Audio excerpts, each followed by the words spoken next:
Hi Riddhiman, how are you? Hi, Prakash. I'm good. How are you? I'm doing excellent. You are the man of the hour, and you're the one who's got to do most of the talking today for our listeners. The agenda, of course, is to discuss all your beautiful admits, as well as hear your story in terms of the rigor, the passion, the amount of hard work that went behind the scenes in order to get to where you are. But with that, let's just start with a small introduction about you, Riddhiman. Maybe you could just start with telling us a little bit about your background and give like a cover story for everybody to know who you are and what you've done. Right, sure. Yeah, so before I give my introduction, I would like to say I'm really happy to share my story, and I hope people can listen in and they can get to understand whatever I went through and probably pick on things. So, okay, about me, right? I'm Riddhiman. I've been basically working with NPS Prism by Bain and Company for the past 3.5 years. That was my first and the only job I got out of college. I'm an electrical engineer from Delhi Technological University. So I got picked directly from my campus placements. At Bain, basically, I worked in the CX domain, which is the customer experience domain. And we worked on building dashboards, basically working a lot on data, you building insights on how our clients, which are basically the providers, how do they foresee their customer satisfaction, what are the steps they take, and working on these parallels. So there was a lot of data involved, there was a bit of AI involved, so it was a very tech heavy role. I would say it was a specialist role. So that was where my background accumulated in, and working on these sort of things wherein understanding how the market works, predicting certain trends, foreseeing certain innovative techniques. This was something which really attracted me. And again, working with data pulled in the need for me, to just get into a role where I'm actually leading different things or building something of my own. And that's where the ambition of an MBA, and especially one from outside, specifically in the US, stemmed in.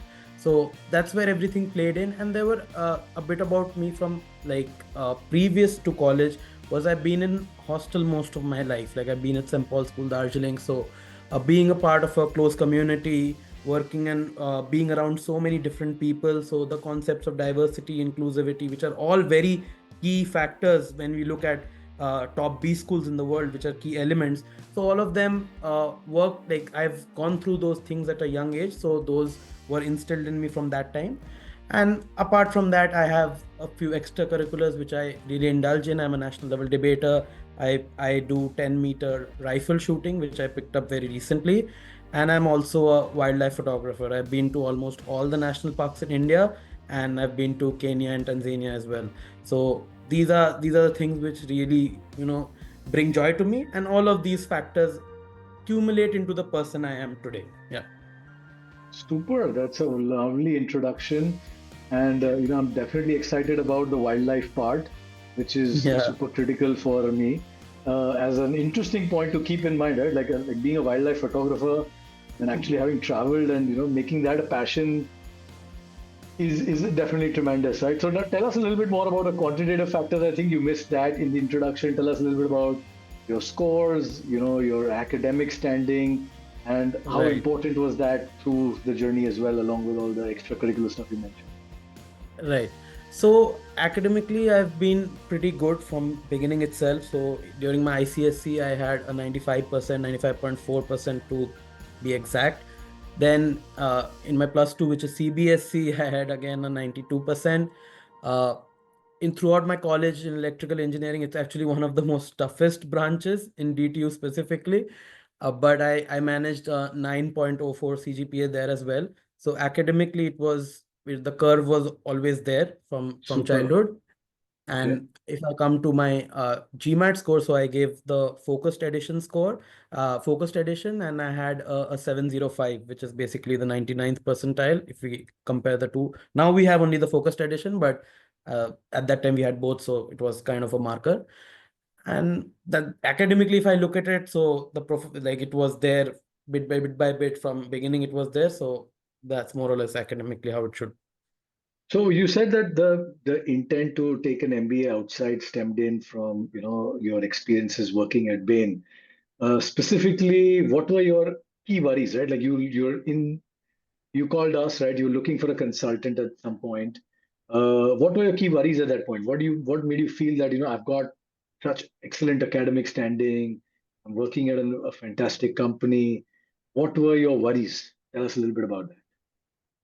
Right. So that's actually a very interesting question, because once I did give my, so I, of course, I was clear in my head that I wanted to do an MBA from a top B school, the best I can get, whatever I could get. But, and after I got the GMAT focused edition score, so suddenly there was a lot of expectation. He's got a superb score, so now he should get in, he should crack a top school. So that became a huge worry for me because there was a certain set of expectation that came on my head because of the score. And the other thing was I was actually I was aware of the process. Of course, I knew what the different parts and the different portions of the application are, but I really had no idea how I should approach this, because it's, if you look at it as a whole, the application is so huge. It's not, you might seem it like it's just 7 8 tabs, but if you look at it in depth, you have to actually, it takes probably a month or two to really get into your head and then figure out, okay, why am I doing it, why have I done this, what am I going to do. On the face of it, these questions seem easy, but when you really dig deep, you need to introspect a lot, you need to think a lot. Okay, this is what I want to do and this is how I'm going to get there. So I didn't have that approach in my head when I got my score and I planned to get into an to get into a B school. So that was one of the key factors as to why I approached LilacBuds and how I got in touch with Rajiv. When I had my introductory call, these are the things he opened up for me. Like, you have to go about things like this. It's not going to be that easy, and it's definitely not. In my head, I thought it was like, okay, it's simple. I have to write an essay, I have to get an LOR, my scores are there, and it's going to be done. But I really didn't have idea as to how huge and how enormous the application process actually is, and how much effort is required. It's a very, very, very time consuming and rigorous process. If you, like, if you blink and if you be lackadaisical, if you put in a little bit of slack in you, that compounds, that piles up. That's why I needed to have a very scheduled timeline and what I need to do, tick off certain boxes. So that's where really LilacBuds and Rajiv put me in the right spot, because I had no idea about all this before. Super, so good. I mean, I love the detailing that you did, that, staying organized is a very critical part of the whole MBA application process, and knowing that you have to introspect a lot, right? Because for some people who wake up 15 days before the deadline in trying to start putting in Yeah. goals, I mean, I don't think they'll end up doing that kind of due diligence or doing that kind of introspection that you need to really think through, why am I doing what I'm doing, and what do I intend to do in the future with the knowledge that I gain. So what was your Right. approach, right? Like, tell us, walk me through, like, you started working with us uh, for some reason, right? You said Rajiv really exposed you to some elements, but you must have spoken to other consultants as well. You must have probably, spoken to other experts in the field. What made you select LilacBuds as the right partner for your journey? Right. So again, there's a very specific answer to this in my head, and the reason why uh, I went ahead with LilacBuds. So of course, we all approach different consultants. We are looking at options, and I did the same. But other than the fact that I talked about just in the previous question, was Rajiv opened different elements to me. He The scenarios opened up in a very different way, which my mind didn't open up to. But more so when I approached the other consultants, of course, they liked my score, they liked my academic background, they liked my profile. I've been working at Bain and stuff. But they didn't give me the confidence that I could get into a top B school. Like, they always told me, because you're a general engineer male from India, so you're from the biggest pool, which is the truth, which is correct. But that doesn't mean that person, which is me or anyone else in that pool, cannot crack a top B school. That's not the case. So I didn't get that sort of confidence. They were like, yeah, of course we'll apply to 1 2 top, but then again we'll keep so many options and you'll get into one of those. But again, I had the ambition to get into that one or two, which they were putting up. And that confidence I did not get from the other consultants. But on the flip side, talking to Rajiv, we of course we had a realistic discussion. I mean, you cannot just say, okay, I'm going to apply to Harvard and I'm going to get in. No, that doesn't happen like that. You need to have everything open.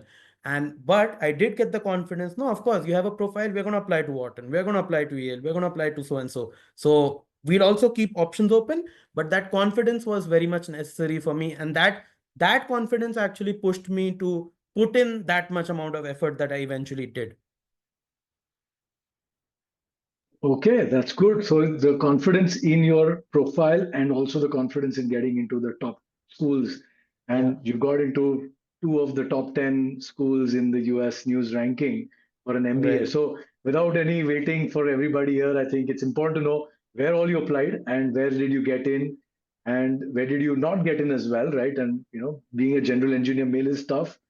Having the right score is very important in that category. So not trying to mince any words, but it was a tough journey. And I'm pretty sure, with confidence also, we have to back it up with a lot of our research in terms of what it takes for making sure a general engineer male with the right score can still crack into with 3.5 years of experience. And the other factor, which I don't think Right. you amplified at all, but 3.5 years is slightly lower than the average applicant pool in most of the top schools, any which way, something most students and applicants are familiar with.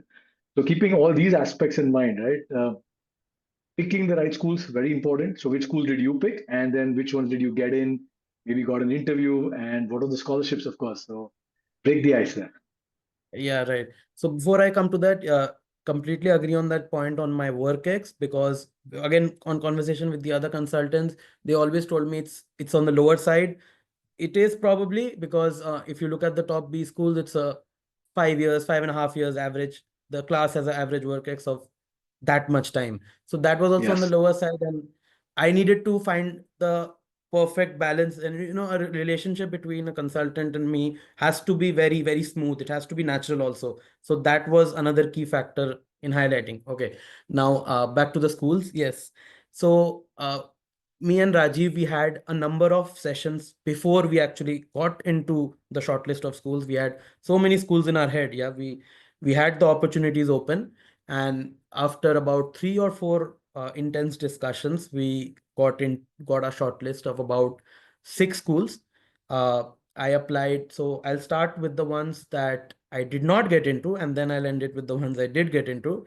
So there were three. There was Wharton, University of Pennsylvania. That was more a push from my side. I wanted to really apply to that.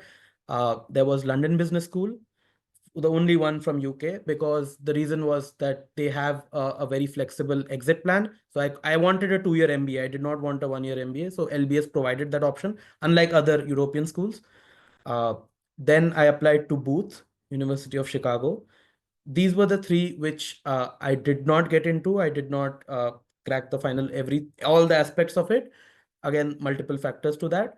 But the three that again I did get into were Darden, University of Virginia, uh, Yale SOM, and very recently, about a couple of days back, I got a call from UCLA Anderson. So these were the 6 schools we did apply to. 3 I made it, 3 I didn't.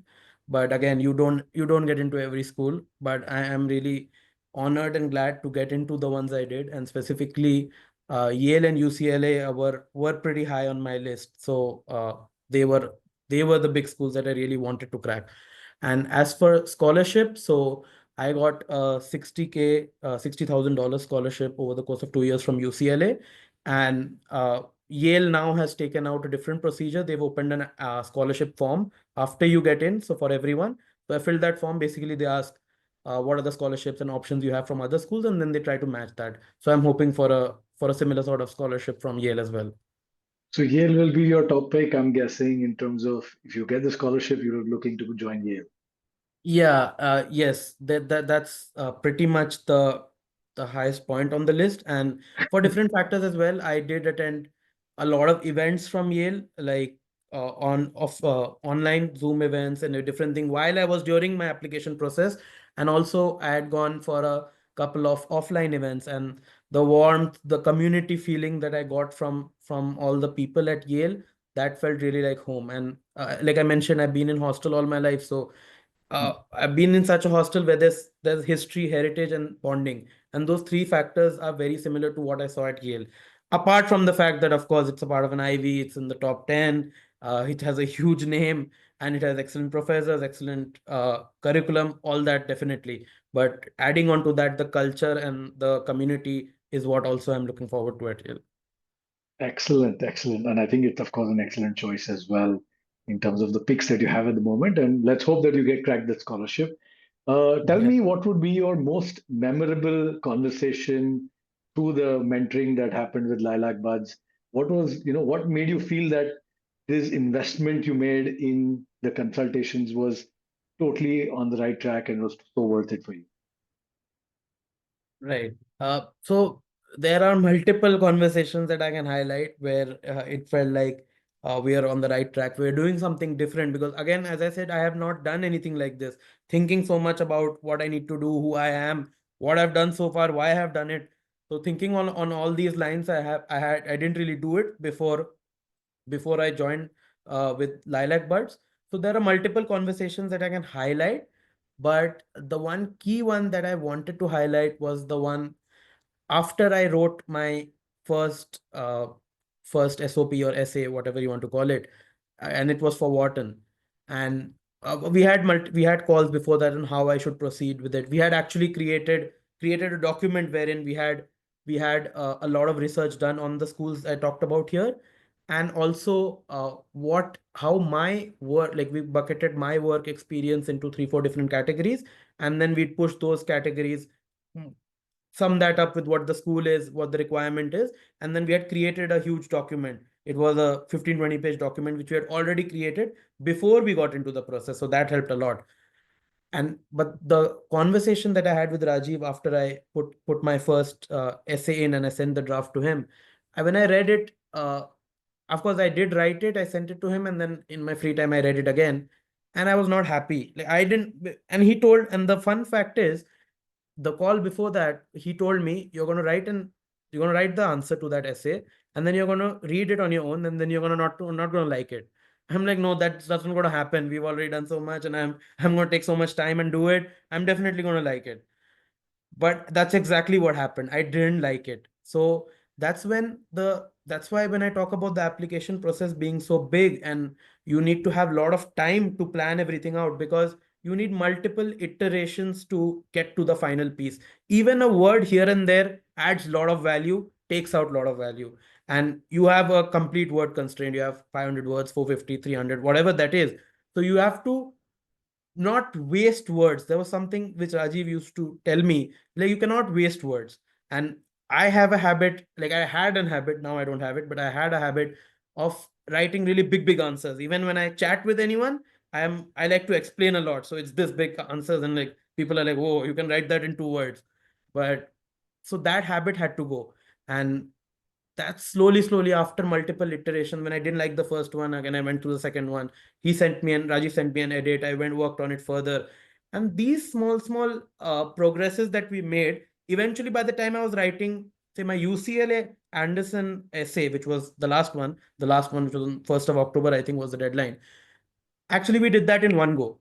So that's a Okay. transformation which not only, of course, for the application process, yes, but also how Mhm. I've evolved as a human being, how my English skills have also taken up. And I've always had huge amount of pride in my English. Like I felt, okay, I know English.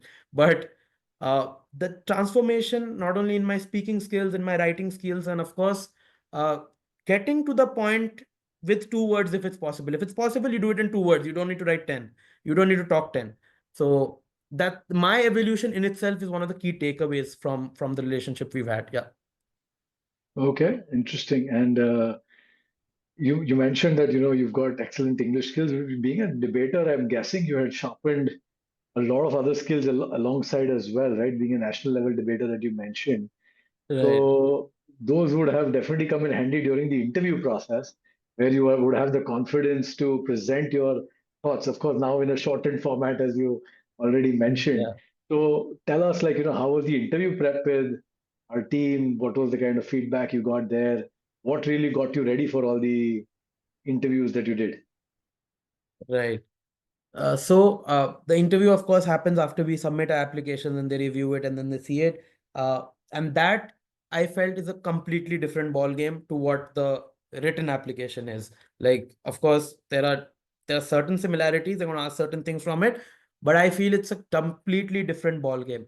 And personally, for me, I feel much more confident when I'm talking to someone. If like an interview feels more humane to me rather than writing and then someone reviewing and stuff like that. So I was actually looking forward to the interviews. The application process, it was very cumbersome, and I wanted to, just tick the boxes, get it done, and move on. But the interviews were something I was really looking forward to. And if I talk about I had three different interview experiences, and if I talk about say the Darden one, that was the first one. Before we and it was very close to I had different applications to submit at that time. I think it was Yale itself. So there were two things that were going on. I had to submit my application also, and I had to get my interview done also. So again, me and Rajiv, we discussed this, and we held a couple of mock interviews, and there was someone else from LilacBuds who took that interview, because just to remove any bias, because Rajiv knows me, so it needed to feel like a real interview and a person I don't Yep. know, because that's what's going to happen when I'm going to interview with any B school, right? And Yes. I think the first mock interview, like the questions were, I had read those online as well, and the behavioral set of questions, and again, like tell me about yourself, why MBA, all it was revolving around these questions itself. But the first interview I had, I felt like on certain questions which I had not prepared for. Like there was a random question which came up, which in the mock interview, the person asked me was, if you would have to go on a car ride or a holiday for 1 month, a road trip basically for 1 month, who are the two people you would take and why? So this was something I felt which was out of the box, and that again, this question actually helped me in one of the UCLA Anderson questions. It was a similar sort of scenario where they asked me, if you had to go on a trip, tell three people whom you would take and why. So that out of the box, I would have never prepared for that question. I would not even have known about it. Forget about preparing. I wouldn't have known about it. So those couple of mock interviews before Darden really opened up different avenues. Like I thought about different things, and apart from the common questions, and also it showed me where again I'm speaking more and speaking less. I needed to be to the point. Sometimes I'm stretching, sometimes I'm too short. So getting these technicalities also, you need to work them. You cannot just think, okay, I'm good at a face-to-face conversation, so I'm just going to flow with it. But you need to work on that as well. You need to be very clear. It's not you need to be full 100% accurate in English, or like they won't test that, but they need to see that Mhm. confidence oozing from you, and that's what's Yeah. important when you talk to them. So those two interviews before Darden really helped, and then the Darden one went really really well. It was a very conversational interview. There were not many behavioral questions as well. It was more of why MBA, why Darden, and Yeah. very lengthy Yeah. conversation around that. uh, the one from Yale was very behavioral question heavy. They put me in different Mhm. scenarios. What sort of a leader are you? Why did you do this in this scenario? If you were put in this situation, then what would be your impact? So there were a lot of questions, and there were follow-up questions also on when I'm answering these. So that was I would not say it was grilling or anything, but it was more. I needed to be more up and about for that interview. I needed to think on my feet. You have to be really attentive and be able to follow up. So you can't really make up answers. You need to have lived Yeah, those experiences in order to really be vivid in terms of how you are describing your experience, right, and how right. you're explaining your learnings probably also from that experience. Cool, Right. awesome. So Riddhiman, another interesting question that we are asking candidates this year, which I'm going to ask you is, how much chat GPT did you use for your draft? That's a good question, but would you believe me if I said zero, none at all? Possible, that's quite possible. Some are confident enough to write, but was it zero for you, or was it like you little bit of a crutch here, a little bit of a crutch there? I don't know how to phrase this. I need help. No, it was actually zero. It was Okay. actually zero in all of the essays. Because I use ChatGPT for other things, like how to make the perfect omelet. I've searched that on ChatGPT, but I have not put Okay. this here. But because there's a reason Wonderful. behind it. Because I wanted my essay to be, even if it's not the best articulated one, I wanted it to be me. And that's what I wanted to highlight through my application. I could have easily used ChatGPT and probably framed two sentences better. but I didn't want to do that. I wanted how I write, how I feel, how I want to portray myself. I wanted to keep it that way. And wherever I was, I needed to I needed to correct some technicalities, whether it be grammar, whether it be the English. Rajiv was there for that. So genuinely did not use ChatGPT at all. Super. I think this is a very important takeaway for everybody who's listening to this video. I think a chat GPT response is very, very generic. It's Right. not very useful. It doesn't tell who you are or your story the way you would like to say it. And we highly, advise most people to stay completely away from using these tools. You can use them for research, but do not use Yeah. them for writing the essays that you are going Perfect. Yes. to submit at schools. Awesome. I think in terms of final words, Riddhiman, what would be the one message you would want to give future applicants about why they should consider working with LilacBuds? In your opinion, what would be the one sticking point or the one most valuable aspect of working with LilacBuds? Right. Again, I can highlight plenty, but since we are talking about one, so I'm going to highlight the one which stuck most close to me. I think working with Rajiv was more of a personal experience than a professional one. That was the key thing for me. And I'm sort of an introverted person. And when you're sharing all about your life and then what you want to do and why you want to do, and when you think, sometimes thoughts are personal, sometimes it's hard sharing certain things.